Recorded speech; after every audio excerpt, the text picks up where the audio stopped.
Disangka ternyata mereka justru berubah menjadi Bugal. Di situ Ivy menyadari kalau kita menyebutkan jenis hewan yang kita inginkan, maka kita bisa berubah sesuai nama yang kita sebutkan itu. Oli tidak peduli dengan itu nih, dia sangat kecewa. Dia ingin pergi dan berpisah karena harapannya kandas sebab kacang polongnya sudah tidak ada. Bugal kemudian menjelaskan kepada Oli kalau dia tahu kacang polongnya lagi. Dia menjelaskan kalau kacang polongnya ada banyak, namun tempatnya juga berbahaya. Oli kemudian menurunkan egonya dan kembali dengan mereka berdua untuk pergi melanjutkan perjalanannya mencari kacang polong lagi. Di perjalanan ini kita juga mendengar nih kisah hidupnya Bugal. Kalau dia sudah hidup sendirian sejak kecil, tidak punya teman dan juga keluarga. Dia berkelana menyusuri sungai, danau dan perairan di sana, selalu sendirian nih. Makanya dia senang saat bertemu dengan Oli dan Ivy karena akhirnya memiliki teman. Oli kemudian menyadari kalau setiap jenis makhluk hidup memiliki penderitaannya masing-masing dan membuatnya lebih mengerti tentang kehidupan. Ivy kemudian meminta maaf sama Oli karena perbuatannya dan bangsanya yang telah membuat hati Oli terluka dan membuat bangsa pokok juga kelaparan. Sampai akhirnya mereka tiba di air terjun Scary Rock. Dan memang benar nih, ada banyak kacang polongnya. Namun sayangnya ada banyak rintangan yang perlu mereka lewati.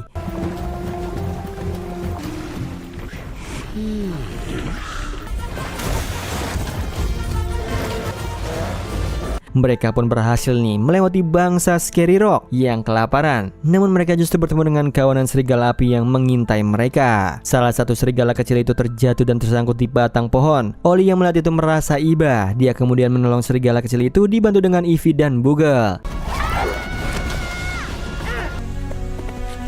Mereka berdua kemudian kembali untuk mendapatkan kacang polongnya dan berhasil berubah kembali ke wujud mereka semula. Ivy menjadi Javan dan Oli menjadi Poco. Sementara Bugal dia justru memanfaatkan kembali kacang polong itu untuk berubah menjadi wujud semulanya yang ternyata adalah serigala api. Jadi serigala api dalam kisah tersebut adalah Bugal, bukanlah kawanan serigala pohon. Bugal merupakan serigala yang dibuang dari kelompoknya. Tubuhnya lebih kecil dari teman-teman serigalanya. Dia juga lebih lemah daripada yang lain. Namun di lembah ini dia bisa menjadi seorang alfa. Maka dari itu dia kesal karena sejak kedatangannya Zo, posisinya sebagai alfa dan yang ditakuti menjadi tersingkirkan, dan maka dari itu dia mengusir kawanan Zo. Salah satu Zo kemudian mengelabuinya dan mengubahnya menjadi seekor ikan agar tidak bisa berbuat jahat lagi nih. Makanya dia memanfaatkan Oli dan juga Ivy. Dia tidak bisa ke air terjun Scary Rock karena wujudnya hanyalah seekor ikan. Dia butuh bantuan dengan memanfaatkan mereka berdua. Ivy kemudian berusaha untuk menyelamatkan kacang polong itu, namun dia justru diserang sama Bugal yang membuatnya terluka parah. Dia kemudian pergi untuk melanjutkan niat jahatnya, yaitu menghancurkan lembah dan kembali menjadi penguasa yang jahat lagi.